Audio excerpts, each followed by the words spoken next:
Hi guys, welcome back to my channel. आप देख रहे हैं इस्लामिक वर्ल्ड। आज हम फिर हाजिर हैं एक वीडियो के साथ। इस वीडियो का टाइटल है कब्र में 40 दिनों तक क्या होता है।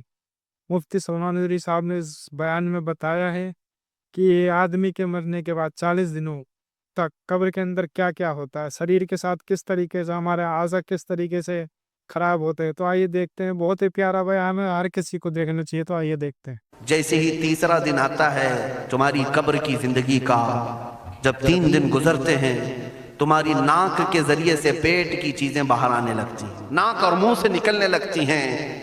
और 40 दिन तो बहुत दूर की बात है। जिस्मों का ख्याल करते हो, मैं तुम्हें बताता हूँ इस जिस्म की हैसियत क्या है। ये जो चमड़ी है इसकी हैसियत क्या है, ये जो गोश्त पोस्त हमारे जिस्मों पर है इसकी हैसियत क्या है पता है तुम्हें? इसको सजाने के लिए औरतें 2-2 घंटा शीशे के पास खड़े होकर मेकअप करती रही। अब औरतों की तरफ से ये मेकअप, लाली पाउडर और कंघियां बालों को सजाते रहे और तुम अपनी बॉडी को बनाते रहे जिम में जा जा करके। अब इस जिस्म की हैसियत सुनो, जिस दिन रूह निकली तुम्हारे जिस्म से और जब जनाजा ले जाया गया, कब्र में तुम्हारे सबसे अजीज लोग रख करके आते हैं, तख्तियां कब्र की बंद करके आते हैं। इतनी छोटी कब्र कि करवट लेने की भी जगह नहीं होती, हाथ फैलाने की भी जगह नहीं होती। आज अपने पलंग पर सो करके देखो, किसी का हाथ टच हो रहा है तो नींद नहीं आती, लेकिन कब्र में इतनी तारीक जगह पर, छोटी सी जगह पर, तंग जगह पर छोड़ दिया जाता है कि मुर्दा करवट भी नहीं ले पाता। फिर प्लस उसको ऊपर से नीचे से पेट से बांध करके रख दिया जाता है। तुम्हें पता है अब हुक्मा ने जो लिखा है वो सुनो बुजुर्गों ने।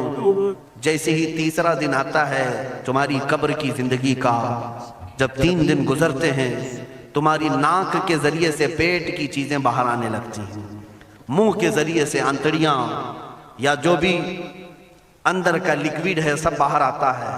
5वें दिन कान के अंदर से भेजा निकलने लग जाता है। ये जो भेजा सर के अंदर है वो खत्म होकर के सड़ करके पीप की शक्ल में कानों से बाहर आने लग जाता है।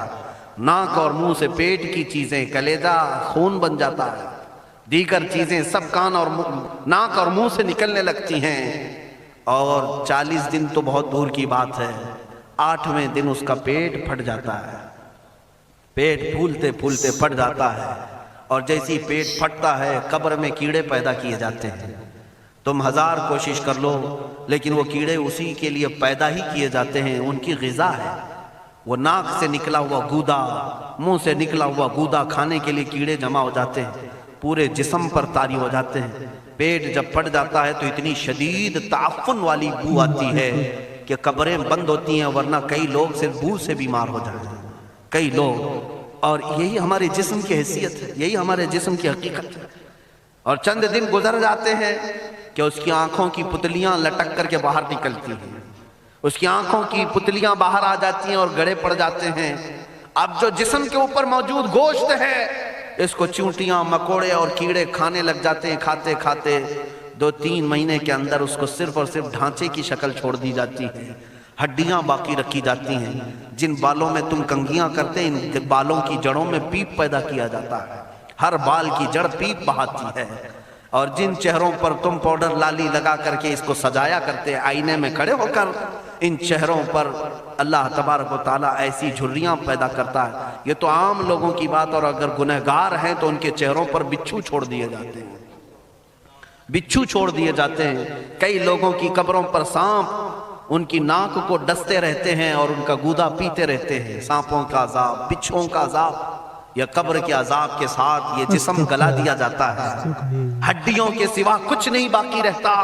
तुम क्या समझते हो मरने के बाद एहसास नहीं होगा? मरने के बाद हर दर्द का एहसास दुगना कर दिया जाएगा। आज जिंदगी में जितना तुम्हें चूंटी काटने से दर्द होता है, मरने के बाद ये दर्द 10 गुना ज्यादा बढ़ जाएगा। तुम्हें और दर्द होगा, और दर्द होगा। यही जिस्म जो कीड़ों की ग़िज़ा बन गया, कफन खत्म हो गया, हमारे जिस्म में पेट का गूदा बाहर आ गया, आंखों से कानों से सारी चीजें लिक्विड खत्म कर दी गई, भेजा कानों से बह करके निकल आया। बचा क्या हमारे पास? जिस जिस्म को हम सजाते रहे, संवारते रहे, इस पर हजारों पैसे बहाते रहे, ये जिस्म 40 दिन के अंदर कीड़ों की ग़िज़ा बन गया, सब खत्म हो गया। मेरे अजीजों, हर इंसान के जिस्म के साथ कब्र यही करती है। قبر دباتی الگ ہے، کیڑوں کا عذاب الگ ہے، بچھوؤں کا عذاب الگ ہے، لیکن یہ سب کے لیے احکام نہیں۔ کچھ وہ بھی جنازے ہیں جب یہاں سے جاتے ہیں تو ہزاروں کی آنکھوں میں آنسو چھوڑ کر جاتے ہیں، ہزاروں کی دلوں کی دھڑکن بن کر کے جاتے ہیں۔ ان کے جنازے جب جاتے ہیں تو اللہ کے ملائکہ بھی، فرشتے بھی ان کے جنازے کو اٹھانے کے لیے زمین پر آتے ہیں۔ یہ کون لوگ ہیں؟ جو اپنے سینوں میں عشق مصطفیٰ کی شمع روشن کیے ہوئے تھے، جینا چاہتے تو مصطفیٰ کے لیے، مرنا چاہتے تو مصطفیٰ کے لیے۔ فاضل بریلوی نے کیا خوب کہا، لحد میں عشق عشق رخ شہ کا داغ لے کے چلے، اندھیری رات سنی تھی چراغ لے کے چلے۔ جب قبر میں جاتا ہے ایک عاشق رسول، اسے رکھا جاتا ہے، کفن اس کا بھی ہے، جسم اس کا بھی ہے، لیکن فرشتوں سے بھی کہا جاتا ہے اسے آہستہ سے جگانا، محمد عربی کا غلام ہے، رسول پاک کا وفادار ہے، اور کیڑوں کا اس کے جسم کو کھانا تو دور کی بات، فرمایا گیا قیامت تک اس کے کفن کو بھی میلا ہونے نہیں دیا جاتا۔ نہ تمہاری آنکھ سے، نہ تمہارے ناک سے، نہ تمہارے چہرے سے کوئی گودا باہر آتا ہے، کچھ نہیں میرے عزیزو، جسم تر و تازہ سلامت رکھا جاتا ہے۔ 1000 سال کیا 10,000 سال گزر جائیں، حوادث زمانہ بھی آئیں، لیکن اس کی قبر میں اس کا جسم سلامت رکھا جاتا ہے۔ اب تمہارے ہاتھ میں فیصلہ ہے کون سا جسم بنانا چاہتے ہو، وہ جو کیڑوں کی غذا بن جائے، یا وہ جس پر فرشتے بھی اتر کر سلام بھیجیں۔ میں نے خود میرے مرشد گرامی کے جنازے میں حاضری تھی، حضور تاج الشریعہ بدر الطریقہ رحمت اللہ تعالی علیہ، جس مرد قلندر نے اپنی پوری زندگی عشق مصطفیٰ میں گزاری ہے۔ آج تم نعرے لگاتے ہو تاج الشریعہ تاج الشریعہ، ان کے شب و روز دیکھے تھے کبھی؟ ان کی صبح اور شامیں دیکھی تھی کبھی؟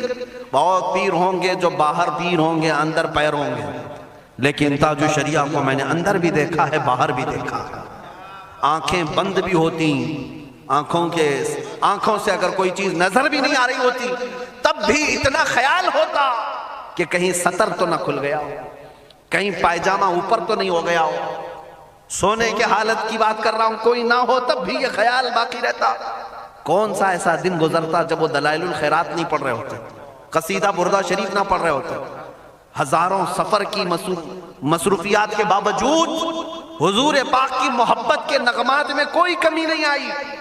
لیکن میں آج آپ کو ایک بات بتا دوں، جب انتقال ہوا وہ جمعہ کی شام تھی، اور ہمارے مردوں کو 6 گھنٹے 10 گھنٹے میں ہم کو قبرستان سپرد کرنا پڑتا، 12 گھنٹے رکھ دیں تب بھی فریج منگوانا پڑ جاتا ہے، اس کے بعد قبرستان کے حوالے کر دیں۔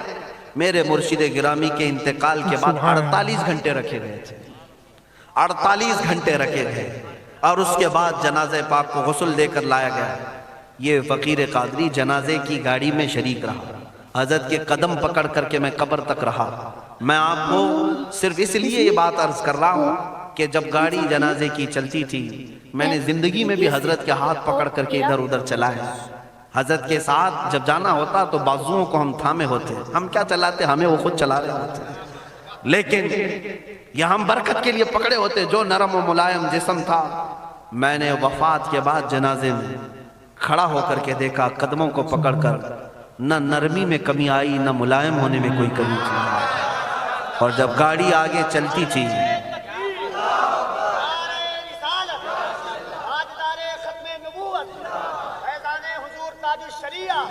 جب آپ گاڑی جنازہ جس پر رکھا ہوا تھا چلتی تھی، تو میرے عزیزوں زندگی میں جس طرح جسم نرم و ملائم تھا، میں نے دیکھا کہ گاڑی جب اس کے دھڑکے ہوتے تھے ادھر ادھر، تو پیٹ مبارک اور سینے مبارک ویسے ہی ہلتا تھا جیسے کسی زندے کا ہلتا۔ ہاتھ پر انگلی رکھے تو خون سرک جائے اور پھر اپنی جگہ پر آ جائے۔ یہ کوئی مبالغے کی بات نہیں کر رہا ہوں، یہ آنکھوں سے دیکھی ہوئی چیز ہے۔ اور قبر انور میں رکھنے کے بعد جب ان کے صاحبزادے اور داماد نکل کر کے آئے تو تھوڑی دیر کے بعد ہم نے دیکھا کہ چہرہ خود بخود قبلے کی طرف تھا۔ ہم اپنے مردوں کو رکھواتے ہیں، لیکن اس عاشق رسول نے اپنا چہرہ پہلے سے قبلے کی طرف کر لیا۔ یہ کرامات کہیں یا زندگی کی حقیقت کہیں، حقیقی بات تو یہ ہے جو مصطفیٰ کی یاد میں جاتا ہے۔ اس نے کیا ہی خوب کہا شاعر کہ میرے جنازے پہ رونے والوں فریب میں ہو بغور دیکھو، میرے جنازے پہ رونے والوں فریب میں ہو بغور دیکھو، مرا نہیں ہو غم نبی میں لباس ہستی بدل گیا۔ हाँ, मरा नहीं हूँ, गमे नबी में लिबास हस्ती बदल गया हूँ। इन आशिकों का हाल यही होता है कि ये मर भी जाते हैं, इंतकाल कर भी जाते हैं, तो बस लिबास बदलता है, लेकिन जिंदगी पहले से और बुलंद होती है। अजीजा ने गिरामी, तुम्हें इसी बात पर मैं लाना चाहता हूँ। कौन सी जिंदगी गुजारना चाहोगे? कौन सी जिंदगी? या अय्याशों की, या नचनियों की, या मुजरा करने वालों की, इन जालिमों की जो जहन्नम की तरफ तुम्हें ले जाने के लिए तैयार बैठे हैं? चंद दिनों की अय्याशी है, तुम गाने गाकर उछल कूद करके अपने नफ्स को तो राजी कर सकते हो, लेकिन रब्बे जुल जलाल की रजा कभी नहीं ले सकते। आज तुम दुनिया में फिल्मों की जिंदगी जी करके थोड़ी देर की खुशी तो हासिल कर सकते हो, लेकिन कब्र की राहत कभी नहीं ला सकते, कब्र का सुकून कभी नहीं ला सकते। कब्र में अगर सुकून चाहिए तो सिर्फ हमारे सीनों को उधर हवाले करना होगा, मुस्तफा करीम के हवाले करो। अब अपनी जिंदगी को बदलने का वक्त आ गया। ऐ मेरे अजीजों, नामों से रिसालत की हिफाजत यही है कि हुजूर के अखलाक की पहले हिफाजत की जाए, हुजूर की सुन्नतों की हिफाजत की जाए, हुजूर पाक के नाम पाक की हिफाजत की जाए, उनकी तालीमात, उनके अहादीस की हिफाजत की जाए। जिस तरह सहाबा इकराम ने अपनी जानें कुर्बान करके हुजूर की इज्जत की हिफाजत की है, आज वक्त आया है इन जालिमों की तरफ ना देखना। ये भौंक भौंक करके तुम्हें जगा रहे हैं, बेदार कर रहे हैं।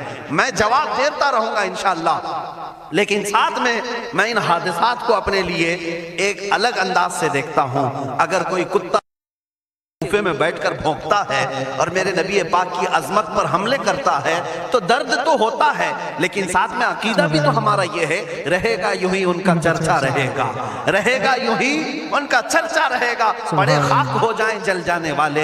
या रसूल अल्लाह, तू घटाए से किसी के न घटा है न घटेगा, जब बढ़ाए तुझे अल्लाह ताला तेरा। मिट गए मिटते हैं, मिट जाएंगे आधा तेरे, न मिटा है न मिटेगा कभी चर्चा तेरा।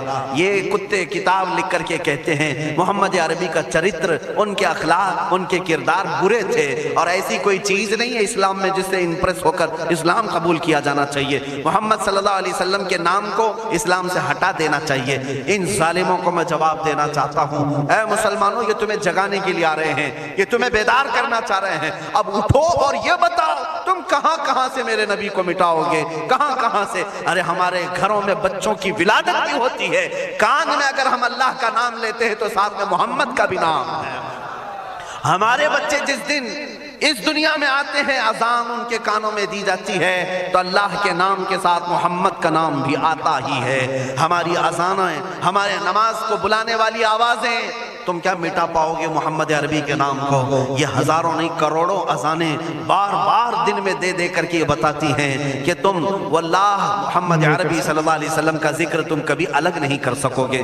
जिक्र खुदा जो उनसे जुदा चाहो नजदियो, वल्लाह जिक्र हक नहीं कुंजी सकर की है। हुजूर पाक का नाम कहां से हटाओगे? अजानों से हटाओगे, इकामत से हटाओगे, नमाजों से हटाओगे? बल्कि इकबाल ने क्या ही खूब कहा था, दश्त में दामन कोहसार में मैदान में है।